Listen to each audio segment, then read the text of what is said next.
tardes, bienvenidos al noticiero del mediodía. Hoy es 16 de octubre del año 2020. Comparta con nosotros la próxima hora de informaciones. ¿Cómo está, Froilán? ¿Qué tal, Diana? ¿Qué tal, amigos? Efectivamente es viernes. Un buen día.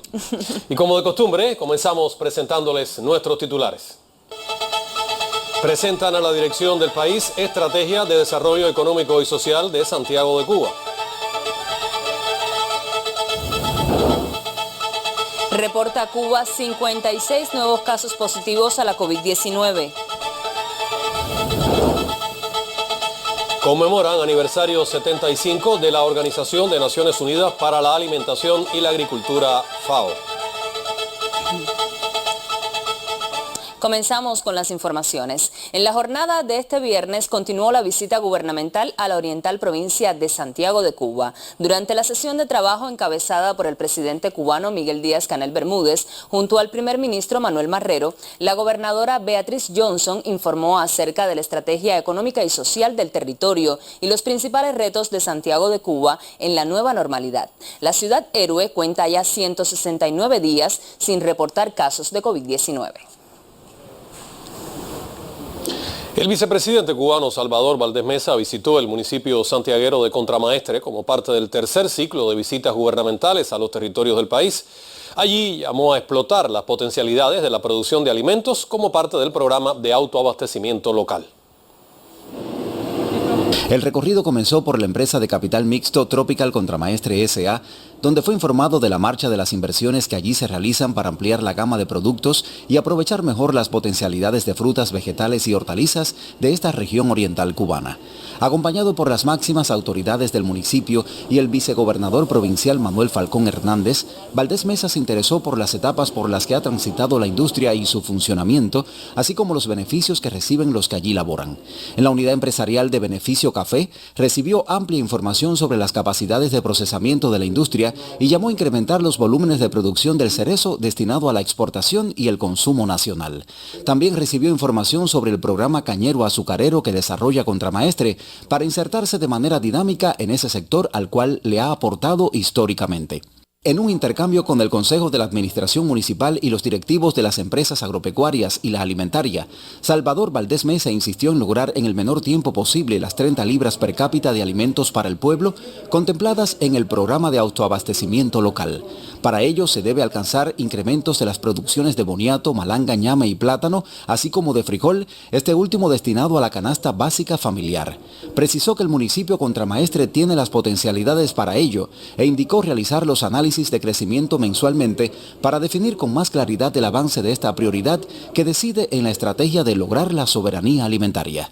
Salvador Valdés Mesa también llamó la atención sobre la necesidad de consolidar la construcción y funcionamiento de las mini-industrias, el incremento de la masa de peces de agua dulce y los módulos pecuarios, de modo que seamos capaces de producir para la industria nacional, la exportación y el consumo social. La producción de alimentos nos da soberanía alimentaria y seguridad nacional, enfatizó. Ricardo Chacón Rubio, Sistema Informativo de la Televisión Cubana.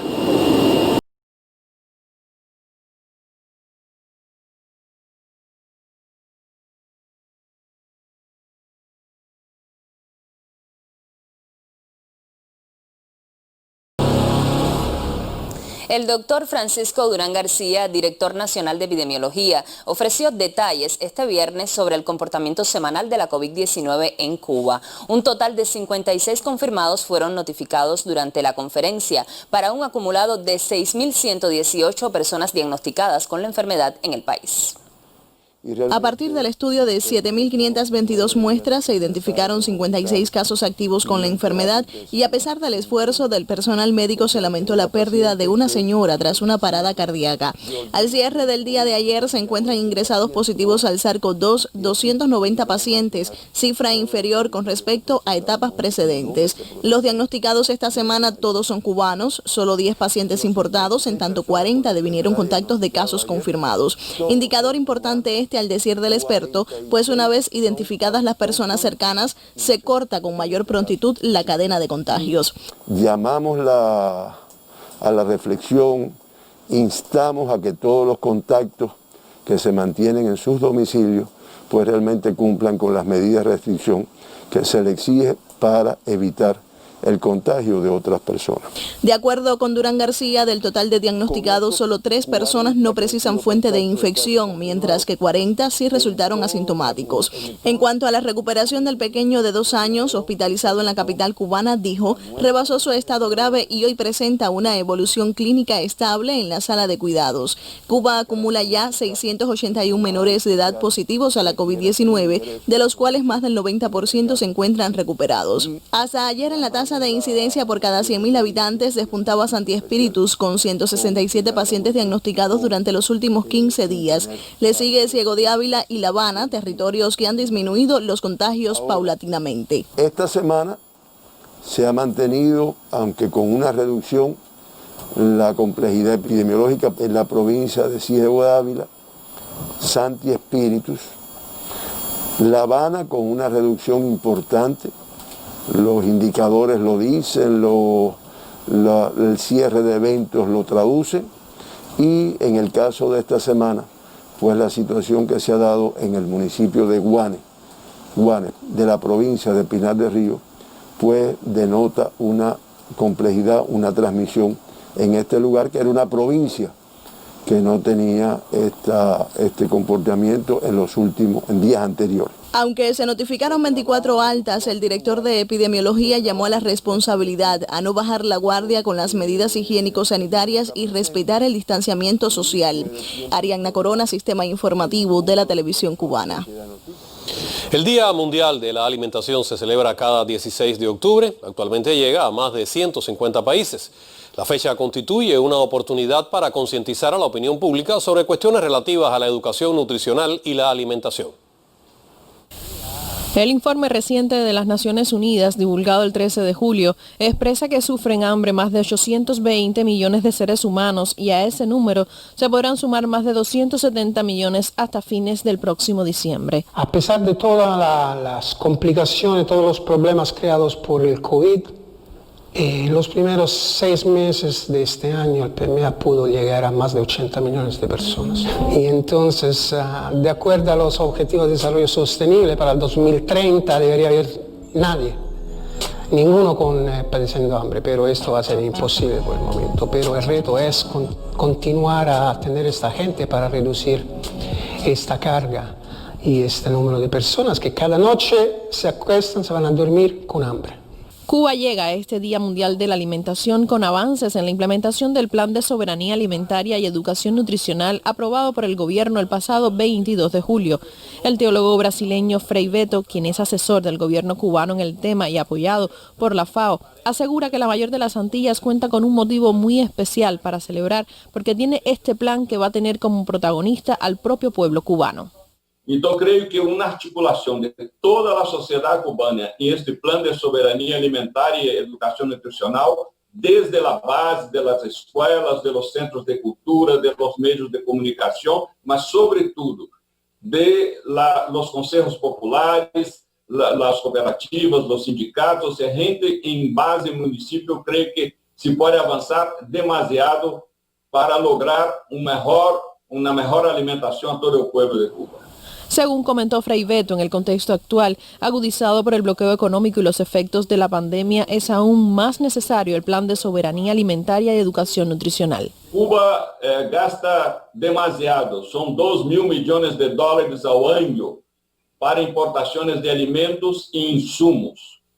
E isso se pode reduzir, como está previsto em o Plan SAM, através de 4 medidas importantes. Primeiro, evitar o desperdício, o despilfarro de alimentos.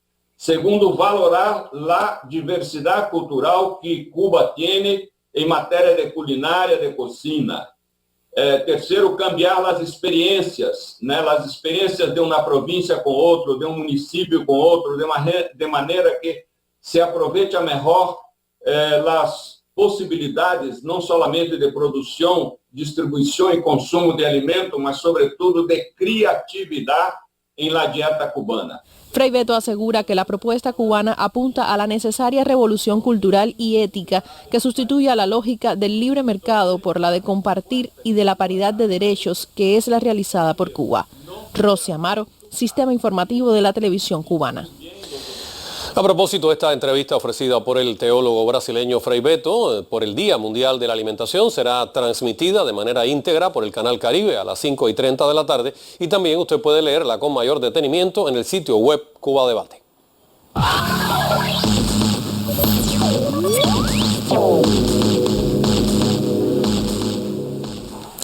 Buenas tardes, revisamos información internacional. En un mundo de abundancia es una afrenta grave que cientos de millones de personas se acuesten con hambre cada noche, expresó el secretario general de la Organización de Naciones Unidas, Antonio Guterres, en un mensaje por el Día Mundial de la Alimentación. Guterres alertó sobre el aumento de la inseguridad alimentaria en medio de la pandemia, refiere el sitio oficial de Naciones Unidas. El titular de la ONU llamó a más esfuerzos para lograr la meta de hambre cero como parte de los Objetivos de Desarrollo Sostenible. Este año se conmemora el aniversario 75 de la Organización de Naciones Unidas para la Alimentación y la Agricultura, FAO.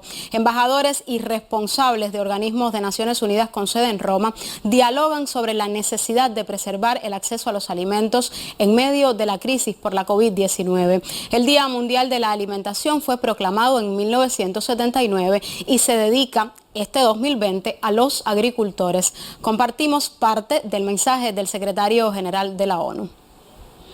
The COVID-19 pandemic has further intensified food insecurity to a level not seen in decades. Some 130 million people risk being pushed to the brink of starvation by the end of this year. This is on top of the 690 million people who already lack enough to eat. At the same time, more than 3 billion people cannot afford a healthy diet. As we mark the 75th anniversary of the United Nations Food and Agriculture Organization, we need to intensify our efforts to achieve the vision of the Sustainable Development Goals. On this World Food Day, let us make a commitment to grow, nourish and sustain together. Nos vamos a Brasil, que sumó 700.000 desempleados en septiembre. Con ello, las personas sin trabajo llegan a 14 millones, según el Instituto de Geografía y Estadísticas de ese país, citado por el periódico Sputnik.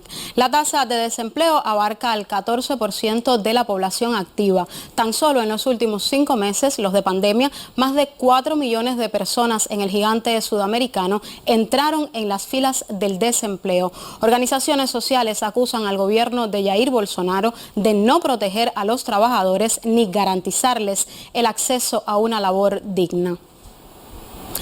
Un hecho lamentable, pero muestra de la decadencia del régimen neoliberal. Así calificó el presidente de México, Andrés Manuel López Obrador, la detención del exsecretario de Defensa Nacional, el general Salvador Cienfuegos Cepeda, ocurrida este jueves en los Estados Unidos. Hay información preliminar sobre ese hecho que compartimos a través de la cadena RT.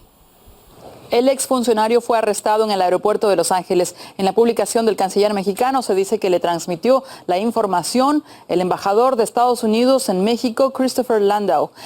Marcelo Ebrard afirma, en cambio, que los cargos serán aclarados próximamente por la cónsul en la ciudad estadounidense. Pese a las acusaciones y circunstancias desconocidas, varios medios destacan que el arresto de Salvador Cienfuegos fue solicitado por la Administración de Control de Drogas. Y justo en Estados Unidos, los candidatos a la presidencia volvieron a dar show. Esta vez fue cada uno por separado, pero de manera simultánea. Explico. Escogieron un espacio en cadenas televisivas rivales a la misma hora para responder preguntas de la teleaudiencia. El manejo de la pandemia de la COVID-19 fue el tema de la noche. Tenemos algunas imágenes. A la misma hora en 2 platos distintos de 2 cadenas rivales. Era la noche que debían debatir juntos por segunda vez, pero Trump se negó a un debate virtual después de contagiarse de COVID y la comisión lo canceló. Los espectadores tuvieron que elegir. Trump volvió a poner en duda la eficacia de las mascarillas. Se negó a rechazar a un grupo extremista y conspiranoico. Y dejó muchas preguntas sin responder. ¿Es cierto que debe $400 millones? No lo niega. ¿A quién? No lo dice. ¿Se hizo una prueba de coronavirus antes del último debate? Puede que sí, puede que no. 2 estilos opuestos. Biden enfocando una vez más la atención en la gestión de la pandemia. Las palabras del presidente importan y cuando el presidente no usa mascarilla o se burla de personas como yo por usarla, la gente puede pensar que no es importante. Cambiamos de tema. Rusia inició los ensayos clínicos de su vacuna contra el coronavirus Sputnik V en voluntarios mayores de 60 años. Así lo declaró a medios rusos el ministro de Sanidad de ese país. El 13 de octubre, Moscú autorizó la realización de ensayos clínicos de Sputnik V en personas mayores para ampliar las posibilidades del fármaco. También desde España y en medio de la carrera acelerada para encontrar vacunas contra la COVID-19, la empresa PharmaMar anunció hoy su ensayo clínico APLICOP-19 para el tratamiento de pacientes adultos. La firma dio indicios de la disminución de la carga viral, mejoría clínica y solución de la neumonía. No obstante, en Europa, las autoridades sanitarias llamaron a no confiarse ante el repunte de los casos en varios países del bloque. Veamos. Muy preocupante. Así definió el jueves la Organización Mundial de la Salud a la evolución del coronavirus en Europa, pese a que la situación no sea tan grave como la vivida hace algunos meses. Daily numbers of cases are up. El número de casos aumenta, los ingresos en los hospitales también. La COVID es ya la quinta causa de muerte y se ha alcanzado el nivel de 1.000 muertos por día. El responsable dijo que aunque se registran 2 o 3 veces más de casos al día con respecto al pico de la curva de abril, el número de muertes representa 1/5 de las contabilizadas en el momento más duro de la pandemia. Mientras tanto, la comisaria de Salud de la Unión Europea pidió a los países del bloque que hagan lo necesario para evitar un confinamiento generalizado.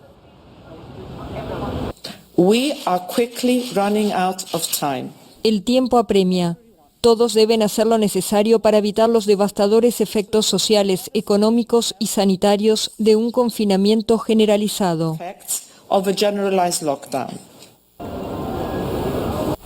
Con esta información me despido. Usted cuídese mucho y continúe con el noticiero del mediodía. Gracias, Roxana. Muy buenas tardes para ti. Continuamos con otros temas del acontecer nacional. El miembro del Buró Político y viceprimer ministro, comandante de la Revolución, Ramiro Valdés Menéndez, visitó la fábrica de equipos e implementos agrícolas 26 de julio y la empresa de combinadas cañeras 60 aniversario de la Revolución de Octubre en la provincia de Holguín. Introducen mejoras rumbo a validar la máquina en diciembre y hacer zafra con éxito. Es la combinada cañera CCA 5000M, nacida entre ingenieros chinos y cubanos. El miembro del Buró Político y viceprimer ministro, comandante de la Revolución, Ramiro Valdés Menéndez, intercambió con los operadores de la cosechadora, que promete ser eficiente, fiable y productiva en el campo. Algo similar ocurre con la CCA 5500. La empresa 60 aniversario de la Revolución de Octubre en Holguín entregó hasta la fecha alrededor del 88% de las piezas de repuesto para combinadas cañeras pactadas este año. Asume también la reparación de varias máquinas dentro y fuera de sus talleres, mientras colabora con otros sectores, entre ellos la construcción, agricultura, la industria alimentaria y el transporte. El primer secretario del partido en la provincia, Ernesto Santiesteban Velázquez, y el gobernador de Holguín, Julio César Estupiñán Rodríguez, participaron en el recorrido que llegó hasta la fábrica de equipos e implementos agrícolas 26 de julio. La unidad desarrolla nuevos surtidos como respuesta a las necesidades del país. Valdés Menéndez convocó a encontrar soluciones viables destinadas al sector agropecuario y a otros que soliciten sus servicios. Al intercambio asistió el ministro de Industrias, Eloy Álvarez Martínez.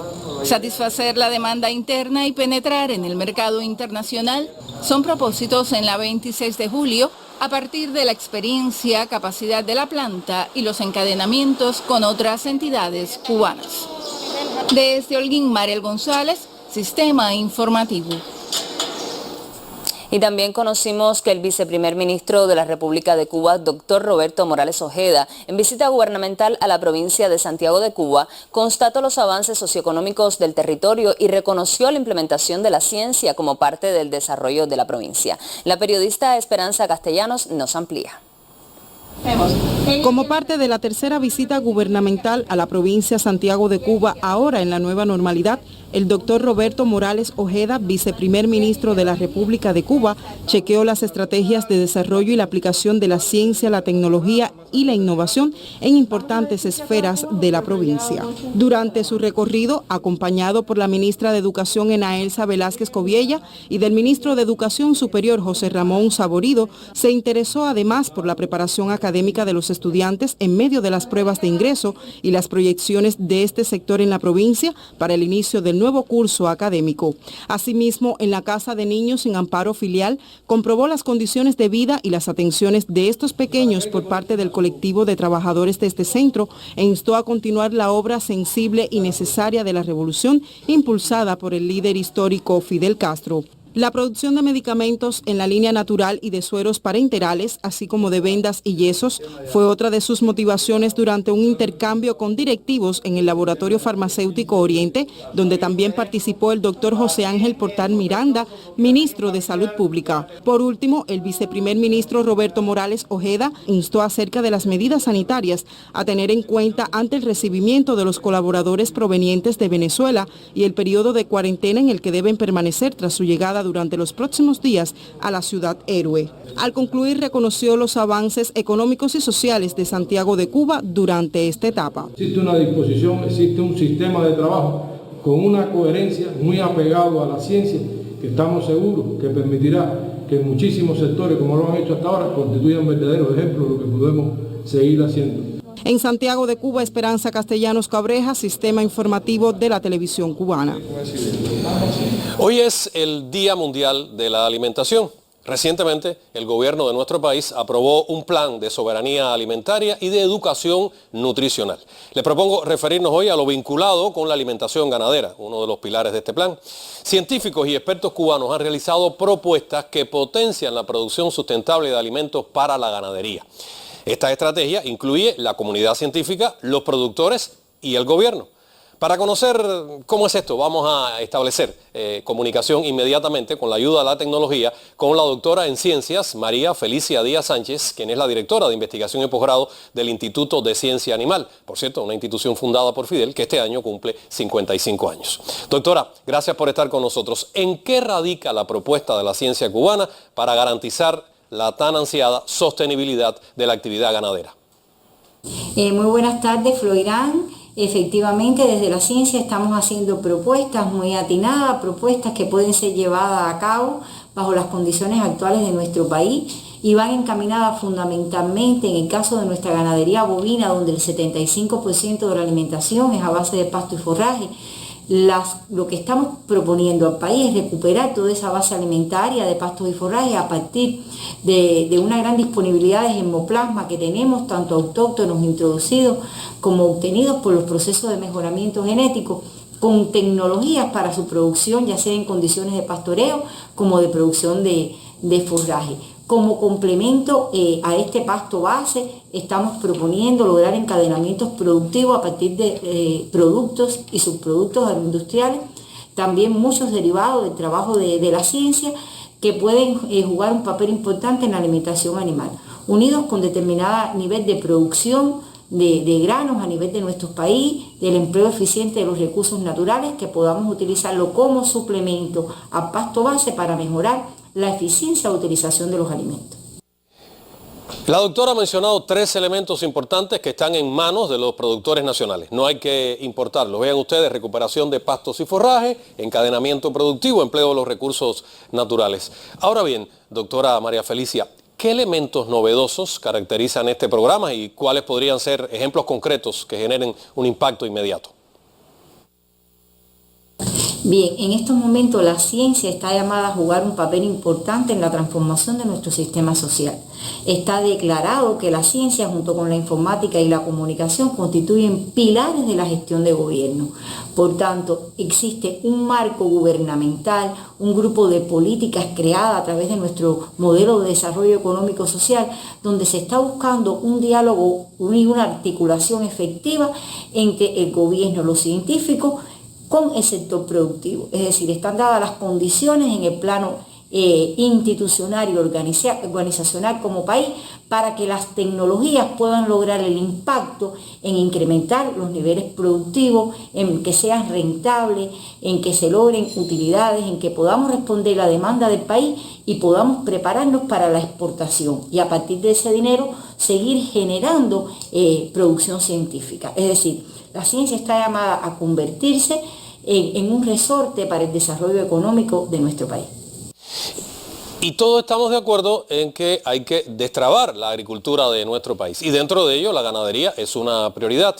Aquí hay que recordar que desde el año pasado ya son cotidianos los encuentros entre el presidente Díaz-Canel y los centros de investigación, universidades, todas las entidades involucradas en los programas nacionales relacionados con la ciencia y la producción de alimentos. Doctora María Felicia, voy a abusar de su paciencia. ¿Cómo lograr desde la ciencia dinamizar esto? ¿Me puede presentar algún resultado concreto de los aportes de la ciencia con los productores? Existen experiencias, muchos de estos resultados ya han sido validados bajo condiciones de producción en empresas del país. Hoy estamos fomentando, por poner un ejemplo aquí en Mayabeque, con una integración de la ciencia con el sector productivo, el polo productivo agroindustrial perteneciente a la empresa Derivado Vías Cuba en Quibicán, donde precisamente existen y conjugan varios programas de desarrollo buscando un esquema cerrado económico sobre la base de los resultados de la ciencia, que están llamados a jugar un papel importante en la contribución al autoabastecimiento local y a poner en condiciones de ese polo productivo de generar ingresos y poder pasar hacia lo que es la exportación. Tenemos un reto grande, pero tenemos un marco nacional que crea las condiciones para avanzar en un sistema integrado, gobierno, gestión, sector productivo, que pueda hacer historia en nuestro país, en lo que puede hacer la ciencia por el desarrollo económico y social. Gracias, doctora. La ciencia cubana, como hemos podido ver, pues demuestra con ejemplos concretos que es posible alcanzar la soberanía alimentaria y nutricional, y desde la ciencia se aportan tecnologías, productos y conocimientos a los esfuerzos de los sectores estatal y privado para lograr dinamizar, en este caso, la tan importante actividad ganadera. Que así sea. Así es, Froilán. Vamos ahora con otros temas. El Movimiento de Solidaridad con Cuba desarrolla sistemáticamente acciones en respuesta al cerco económico y financiero impuesto por Estados Unidos contra nuestra nación. Este 17 de octubre, el intercambio acogerá un evento virtual donde sus participantes e invitados abordarán los efectos de esa política genocida en la cultura en correspondencia con la celebración de la Jornada por la Cultura Cubana. Intervendrán amigos de Europa, Norteamérica, América Latina, África, Asia y Oceanía vinculados al arte. El Instituto de Amistad con los Pueblos, ICAP, anunció además la participación de su presidente Fernando González Yort, así como Fernando León Jacomino, viceministro de Cultura, Indira Milagros Fajardo, presidenta del Instituto Cubano de la Música, y funcionarios del Ministerio de Relaciones Exteriores. El panel se prevé inicia a las 9 de la mañana y su transmisión se realizará en vivo a través de la página de Facebook y el canal de YouTube Siempre con Cuba, del Instituto Cubano de Amistad con los Pueblos.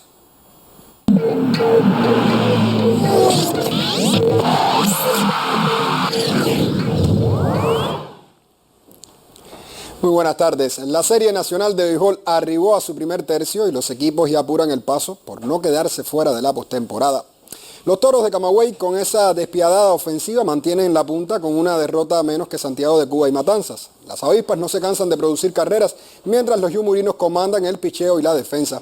Cienfuegos, también con una temible tanda, lleva 9 victorias en sus últimas 10 salidas y ya marcha en la cuarta posición. Industriales es quinto por delante de Santi Espíritus, en tanto Granma y Villa Clara cierran los puestos clasificatorios. Tanto Las Tunas como Pinar del Río se han metido en la batalla por llegar a la postemporada, mientras Holguín se aleja peligrosamente después de perder 8 juegos de sus últimos 10. Mayabeque, Guantánamo y Ciego de Ávila juegan bastante parecido, con rachas negativas desde que inició el torneo. En tanto, Artemisa, con el peor cuerpo de picheo, y La Isla, con una ofensiva endeble, no por gusto cierran la tabla de posiciones. Individualmente, René Rivero se afianzó en el liderato de efectividad después del partido lanzado ante Industriales este jueves. El yumurino ha permitido solo 2 carreras limpias en 36 entradas para 0.50 de promedio por cada 9 innings. Él mismo, junto a Yanquiel Mauri, comanda las victorias, mientras el agramontino Fran Madan es el que más poncha y el capitalino Andy Rodríguez es puntero en salvamentos. A la ofensiva, el espirituano Heysel Cepeda se encaramó en la cima de los bateadores con astronómico promedio de 450.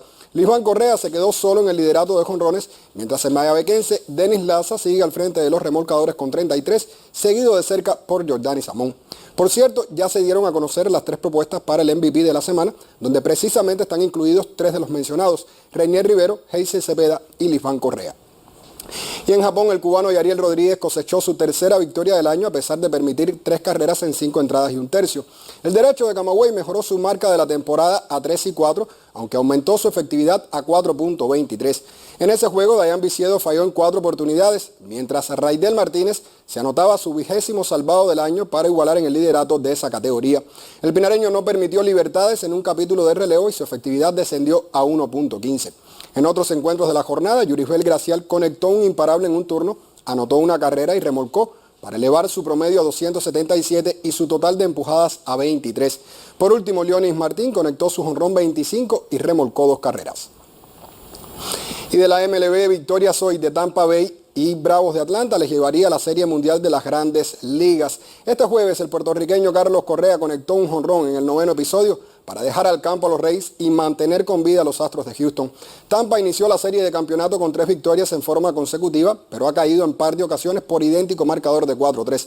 Por su parte, los Bravos de Atlanta retomaron la senda del triunfo sobre Los Ángeles Dodgers con éxito de 10 carreras por 2, en choque donde el novato Bryce Wilson limitó a un solo hit la ofensiva contraria. Marcelo Zuna fue el referente ofensivo con 2-way y 2 jonrones. Esa serie marcha 3-1 y hoy celebrará su 5º encuentro de 7 pactados.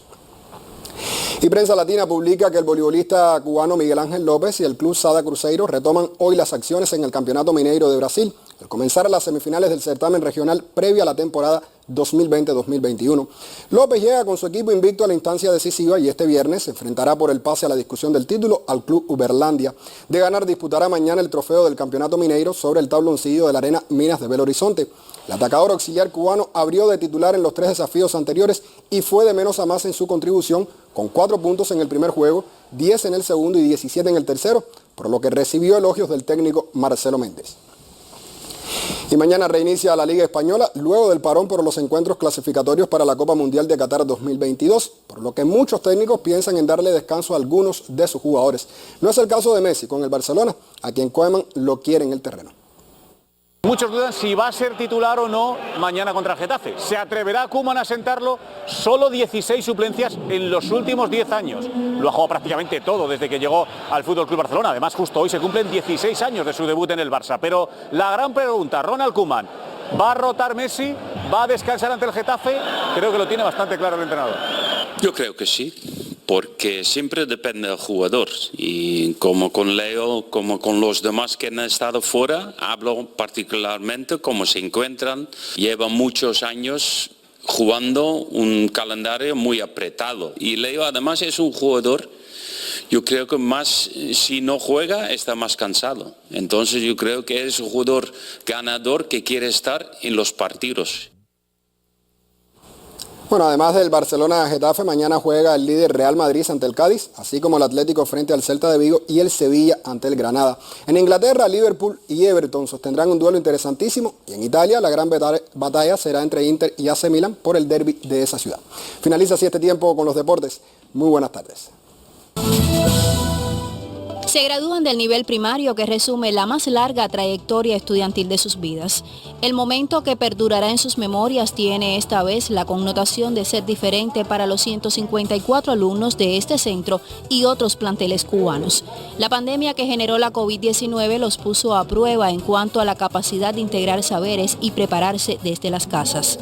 De ahí el mérito al reconocimiento colectivo, ese que implica a todos en uno de los procesos más importantes para la educación, en ese propósito de contribuir con mejores resultados a la continuidad de estudios. La atención primaria de la salud en Guantánamo se garantiza desde las 22 áreas existentes en los 10 municipios. En Cajobao y Mías continúan con las pesquisas activas a los grupos vulnerables. Se cumplen 34 años de la intervención del líder de la Revolución Cubana, Fidel Castro, en el Acto Nacional por la ampliación masiva del médico de la familia y la residencia de medicina general integral. Para beneplácito de los simienses, iniciaba una nueva etapa que para ese entonces contaba con 10 médicos procedentes de La Habana. La nueva normalidad demanda el esfuerzo colectivo y multisectorial en los 574 consultorios existentes en la provincia. Una sala para el servicio de cirugía general reinauguran en el Hospital Universitario Comandante Faustino Pérez Hernández de Matanzas. Desde su reapertura, la Sala J lleva el nombre del prestigioso profesor y cirujano matancero Julio Fontiu. Los constructores dotaron de las condiciones óptimas para la atención médica a la sala en solo 70 días. El costo de la inversión alcanzó los 60.000 pesos en moneda total. La terminación constructiva de la principal institución médica en Matanzas continúa en el llamado nivel 0, donde edifican un moderno cuerpo de guardia y salones para las operaciones. El héroe de la República de Cuba y coordinador nacional de los Gerardo Hernández Nordelo entregó a la provincia de Granma el reconocimiento que la acredita como vanguardia nacional de dicha organización a propósito de su aniversario 60. Cargada de patriotismo y cubanía, se desarrolló una plenaria de vigilancia en el Consejo Popular Francisco Vicente Aguilera de la capital granmense, la cual contó con la presencia de Gerardo Hernández Nordelo, héroe de la República de Cuba y coordinador nacional de los comités de defensa de la Revolución. Matizado por la lluvia, se efectuó el encuentro en el que se hizo un análisis del comportamiento del delito en la citada zona y se enfatizó en la necesidad de reforzar la Guardia Sederista, tarea fundacional de la mayor organización de masas del país y herramienta para mantener los barrios en ambiente sano y de tranquilidad. La vigilancia revolucionaria es algo de lo que los CR nos sentimos y nos sentiremos cada vez más orgullosos. No solo porque implica la defensa de nuestra revolución, sino también porque implica el accionar contra elementos inescrupulosos. El barrio nuestro lo tenemos que defender nosotros. ¿Y quiénes somos nosotros? Los vecinos organizados. ¿Organizado en qué? En la organización de masas mayor del país, fundada por Fidel hace 60 años, los comités de defensa de la revolución. En el encuentro, Hernández Nordelo también reconoció el trabajo destacado de esta provincia oriental en el cumplimiento de las tareas medibles de la organización, resultados que la mantienen entre las primeras del país en el universo sederista. La ocasión también fue propicia para hacer la entrega oficial a Granma del reconocimiento que la acredita como provincia vanguardia nacional de la organización en el año del 60 aniversario de los CDR. En Granma, Darela Díaz Borrero, Sistema Informativo de la Televisión Cubana.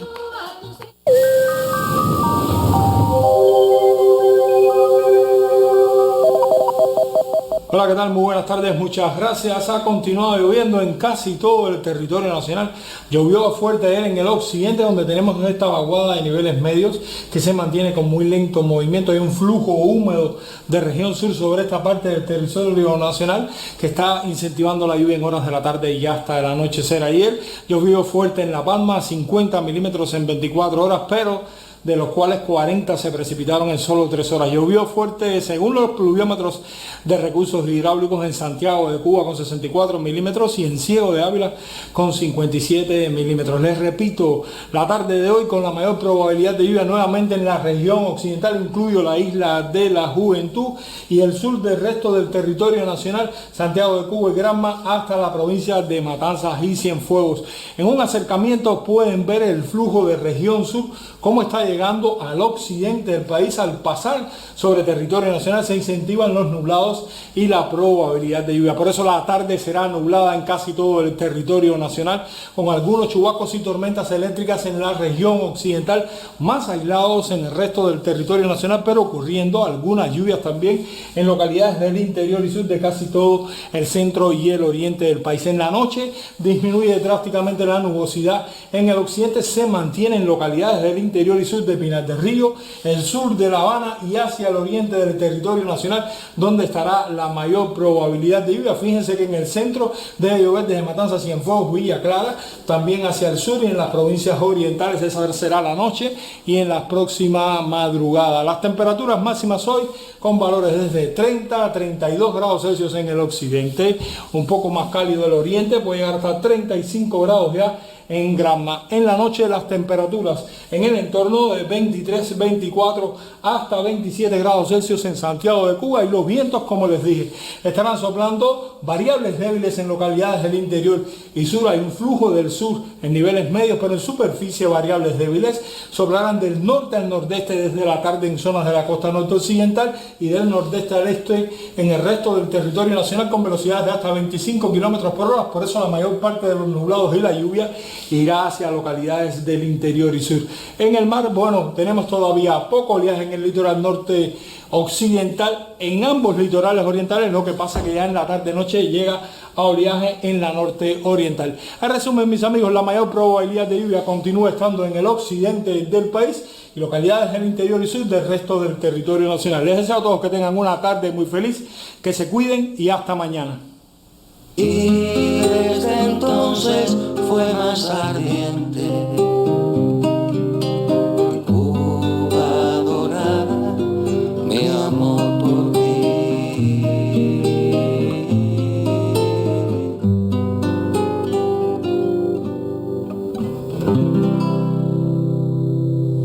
Buenas tardes. Cada año la Asociación Hermanos Saiz reconoce con el Premio Maestro de Juventudes a importantes figuras del arte y la intelectualidad cubana. De ese modo, la AHS expresa su agradecimiento a quienes acompañan con su obra y ejemplo a los artistas más jóvenes. Este año, 7 personalidades son reconocidas por su magisterio y sus aportes a la cultura nacional. Los jóvenes creadores distinguen con el Premio Maestro de Juventudes al doctor en Ciencias Históricas y Premio Nacional de Ciencias Sociales y Humanísticas, Pedro Pablo Rodríguez, quien ha revisado una parte esencial del legado del apóstol como director general de la edición crítica de las obras completas de José Martí. También será reconocido Eduardo Roca Choco, Premio Nacional de Artes Plásticas, cuya obra ha sintetizado la espiritualidad de la cultura africana para discursar desde lo cubano sobre lo universal. La AHS resalta la huella del actor, profesor de teatro y crítico de arte Roberto Gacio Suárez, quien ha pertenecido a importantes colectivos teatrales cubanos, un arte al cual ha dedicado más de 6 décadas. Se reconoce también a José Antonio Méndez Valencia, destacado músico, compositor, intérprete y director del Coro de Cámara de Matanzas, y a la cantautora Rosa Campo, quien ha enriquecido con su obra el cancionero infantil cubano. Por su vínculo con las nuevas generaciones de escritores, se pondera la obra de Basilia Papastamatiu, autora y promotora argentina radicada en Cuba desde finales de la década del 60, quien ha ejercido además la edición, el periodismo y la crítica literaria. La Premio Nacional de la Radio, Caridad Martínez, es maestra de juventudes por su innegable presencia en la historia de ese medio de comunicación, donde dirigió hitos como Por Nuestros Campos y Ciudades, Fiesta Guajira, Novela Cubana, Francamente, Teatro y Cuento, al igual que varios programas musicales. En estas 7 personalidades de la cultura cubana encontramos una obra que deviene referente para las nuevas generaciones. Jenis Laura Prieto, Sistema Informativo de la Televisión Cubana. Hoy Cuba amaneció con la triste noticia sobre el fallecimiento de la popular y querida actriz Marta del Río. Desde la Unión de Escritores y Artistas de Cuba y el Consejo Nacional de las Artes Escénicas, intelectuales y artistas cubanos se pronuncian lamentando la muerte de una de las artistas más queridas desde la fundación de la televisión en la mayor de las Antillas. Al menos 3 generaciones de cubanas y cubanos tuvimos la oportunidad de disfrutar en interpretaciones memorables a Marta del Río. Telenovelas, teleseries, teatros en televisión y radio, programas habituales fueron el regalo que la actriz nos dejó. Fundadora del ICRT, fue llamada por algunos la reina de los dramatizados. Protagonista junto a José Antonio Rivero del popular programa televisivo Casos y Cosas de Casa, que se transmitiera por espacio de 14 años consecutivos a los inicios del triunfo de la Revolución. Marta del Río fue uno de los rostros más carismáticos de la televisión cubana y merecedora de múltiples reconocimientos, entre ellos el Premio Nacional de Televisión en 2007 y el Premio Actuar por la obra De toda la vida. Continuamos con otros temas. Dentro del regreso de la programación en nuestras salas teatrales, le informo que la obra Humo vuelve a la sala Adolfo Llauradó los sábados 17, 24 y 31 de octubre a las 8:30 de la noche y los domingos 18 y 25 de octubre y el 1 de noviembre a las 5 de la tarde, bajo el estricto cumplimiento de las normas de bioseguridad establecidas para la asistencia a espectáculos de este tipo en tiempos de pandemia. El texto de Humo es original del joven dramaturgo Junior García, quien aceptó el desafío de escribir esta historia para dos actores por primera vez a partir de la idea compartida de René de la Cruz y Félix Beatón. Y en el Centro de Desarrollo de las Artes Visuales quedó inaugurada este jueves la exposición La vida es bella, viva la resistencia, del artista Juan Manuel Hernández, dedicada a los 50 años del Elpidio Valdés y a su creador Juan Padrón. Con este reporte me despido, muy buenas tardes. Bien pudiera verse como una divertida historieta esta exposición que cuenta con personajes foráneos conocidos por los más pequeños y un héroe indiscutible para 5 generaciones de cubanos, Elpidio Valdés. Cumple 50 años ahora mismo y yo tengo 56, o sea, he pasado toda mi vida al lado de Elpidio Valdés y de una manera bien satisfactoria, bien agradable, ¿no? Como casi todos los cubanos de mi generación y las posteriores, ¿no? Hemos aprendido y seguiremos aprendiendo con la historia de los cuentos de Elpidio Valdés, ¿no? La muestra la integran una veintena de obras, de ellas 2 de Reinero Tamayo, que aceptó la invitación, y un videolook con los muñequitos del Elpidio. En este fantástico universo visual también aparece el nuevo virus, y es que esta propuesta, según la curadora Meira Marrero, ha sido pensada y gestada durante los meses de la pandemia. Son los personajes de Disney, los personajes de un sueño que ellos no conocen o de una pesadilla, como quiera o como se pueda mirar, y ponerlos a dialogar con el superhéroe que tenemos, superhéroe infantil, ¿no? Nos hace sentirnos seguros de que cualesquiera que sea la situación que tenemos, resistimos. La exposición se integra a todas las acciones diseñadas para celebrar el medio siglo del carismático Mambí. Gran expectativa ya genera el nuevo paquete de sticker y hasta el lunes en las redes el reto Elpidio, cuyos detalles se promocionan por las páginas oficiales del Fondo Cubano de Bienes Culturales y de Elpidio Valdés en Facebook e Instagram. Sí, las personas se tienen que filmar, compartir la publicación en su perfil o en sus historias de Facebook o de Instagram y etiquetar a Elpidio Valdés Oficial. Y además de eso, utilizar el hashtag Reto Elpidio. Se lo publican, nosotros nos enteramos entonces y vemos, también se puede participar votando por las publicaciones que más les gusten, porque nosotros todas las vamos a estar compartiendo en nuestro perfil. Y entonces el lunes, van a ser los resultados. Un concurso, un nuevo paquete de sticker y una exposición para los niños titulada La vida es bella, viva la resistencia, homenaje a Juan Padrón del artista Juan Manuel Hernández en el Centro de Desarrollo de las Artes Visuales. Demuestran que hay un pillo manigüero, cincuentón él, que a pesar de la pandemia tiene mucho machete por dar todavía. William Capote, Aleida Piñero Meneses, Sistema Informativo de la Televisión Cubana. Y este 16 de octubre se cumplen 67 años del alegato La historia me absolverá, frase final de la autodefensa protagonizada por el entonces abogado Fidel Castro, líder de la generación del centenario, durante el juicio en su contra por los asaltos a los cuarteles Moncada y Carlos Manuel de Céspedes. Desde Santiago de Cuba nos llega el siguiente acercamiento y análisis a aquellos acontecimientos que marcaron la historia. Era este el rostro más perseguido por la prensa de la República neocolonial en los años 50, pero el que pocos habían podido fotografiar tras los asaltos a los cuarteles Moncada y Carlos Manuel de Céspedes. El abogado Fidel Castro, con tan solo 27 años de edad, había desafiado los murallones de 2 fortalezas militares en Cuba y ya prisionero le tocaba hacerlo frente a las turbias maquinaciones de los regentes de una justicia envilecida. Era 21 de septiembre de 1953, cuando en el Palacio de Justicia de Santiago de Cuba se abría la causa 37 a los asaltantes del Moncada en la sala del Pleno de la Audiencia de Oriente. Ese día, más de 600 guardias de la dictadura batistiana rodeaban la manzana de la sede judicial. Adentro, vigilados por unos 200 soldados armados hasta los dientes, eran conducidos los acusados a la sala con las manos cautivas. Fidel, haciendo un alto en el camino, trató de dirigirse en voz alta al tribunal, provocando que los militares rastrillaran sus armas en evidente ademán de odio. Nada contuvo al líder de la generación del centenario de mirada seria y firme sin importar las consecuencias. Los custodios quisieron ahogar su voz rechinando las culatas de los fusiles contra el piso de manera grosera, pero el sonido repetitivo le ganó la expresión de Fidel ante el magistrado. ¿Qué garantías puede haber en este juicio?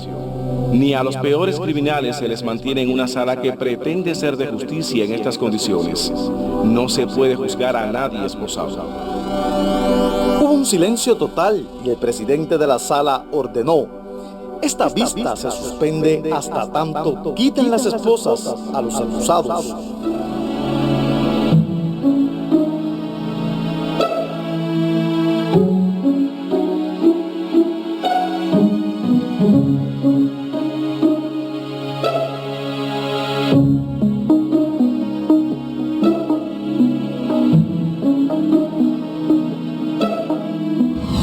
Así iniciaba el juicio más trascendental del siglo XX en Cuba, un acusado pidiendo ser su propio defensor. Desde el primer día, Fidel le ganaba la batalla moral y política ejerciendo su profesión de abogado. Por ello fue separado de sus compañeros y confinado a 66 días en una celda solitaria, absolutamente incomunicado, con falso certificado médico de enfermo. No fue hasta el 16 de octubre de 1953, en esta salita de estudio de las enfermeras del Hospital Civil Saturnino Lora, cómplice del sigilo dictatorial, que Fidel regresa a la escena.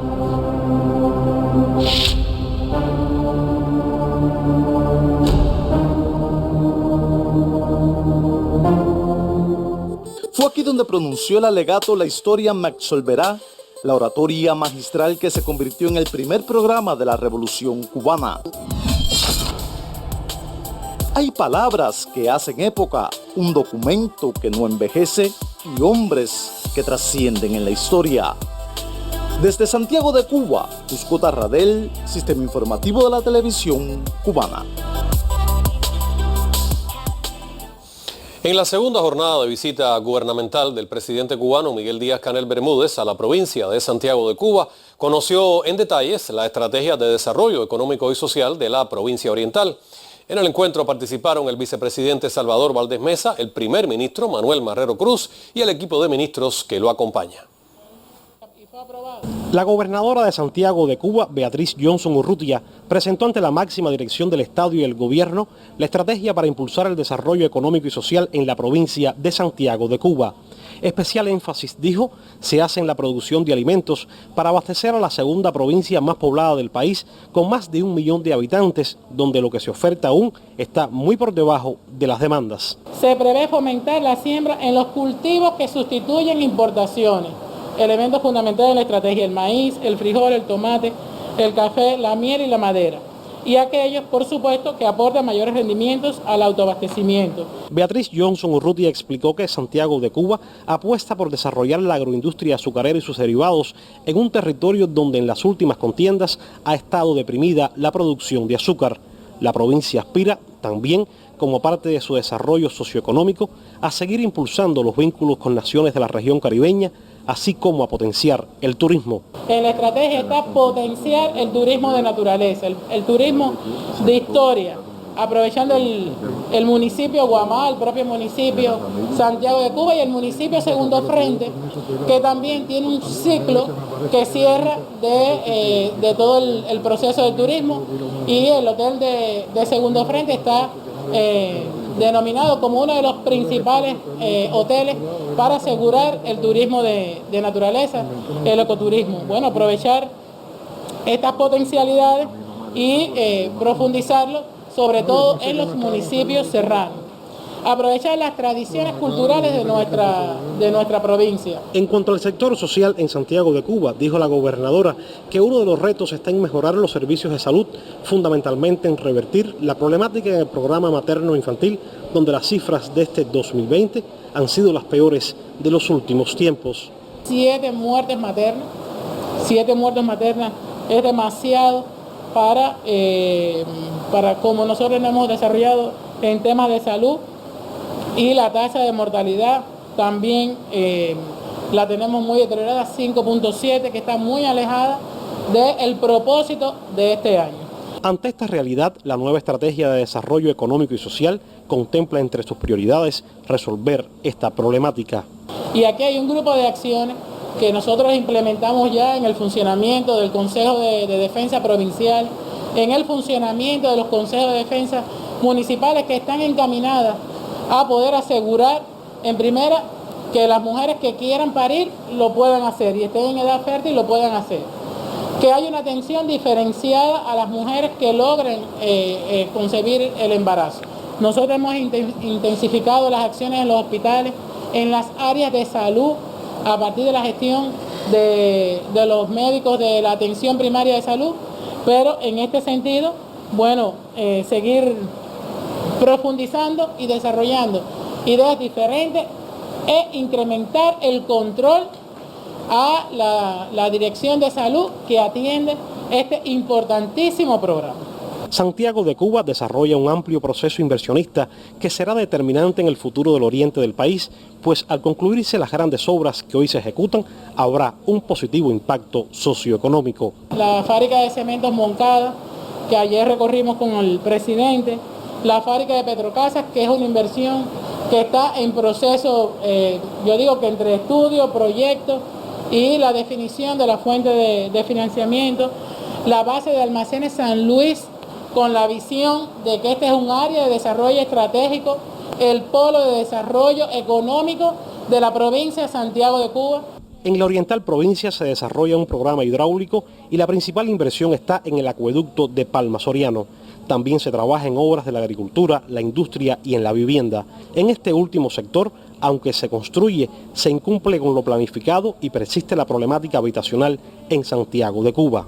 Y la estrategia en el caso de la vivienda, que es de todos los problemas sociales, aun cuando es un problema objetivo, tangible, lo consideramos como uno de los principales problemas, a mi criterio es el principal problema que diariamente nos debate a la máxima dirección de la provincia y a la de cada uno de los municipios por la insistencia de la población en la no solución de este problema tan grave. Y la estrategia está encaminada a seguir estimulando la construcción de viviendas por esfuerzos propios y en el caso de los subsidios, también el apadrinamiento, el seguimiento en cada uno de los territorios, las indicaciones que se han dado también por el partido de las brigadas comunitarias, utilizando los CDR, la federación y todo esto. Por ahí está encaminado. Y la solución de este problema, sobre todo en el resto de los municipios, no en la ciudad cabecera, está concentrada en la construcción y la eliminación de un grupo de insatisfacciones con tipología 4 y el desarrollo de la producción de materiales de la construcción. En otro momento de su intervención, Beatriz Johnson Urrutia se refirió a la situación epidemiológica de Santiago de Cuba, territorio que desde hace 169 días no reporta transmisión autóctona del nuevo coronavirus, pero que ahora tiene el gran reto de mantener el control en la etapa de la nueva normalidad. Wilmer Rodríguez Fernández, Sistema Informativo de la Televisión Cubana. Y de esta forma concluye el noticiero del mediodía. Espere más información en la emisión de la tarde de Canal Caribe y el noticiero estelar de las 8 de la noche. Como de costumbre, los animamos a usar el nasobuco, a observar las medidas higiénico-sanitarias correspondientes a la fase o etapa en la que usted se encuentre y sobre todo mantener una conducta cívica responsable. Así es, seguir tomando todas las medidas como lo hemos hecho hasta ahora. Muy buen fin de semana. Buenas tardes. También para ti. Buenas tardes.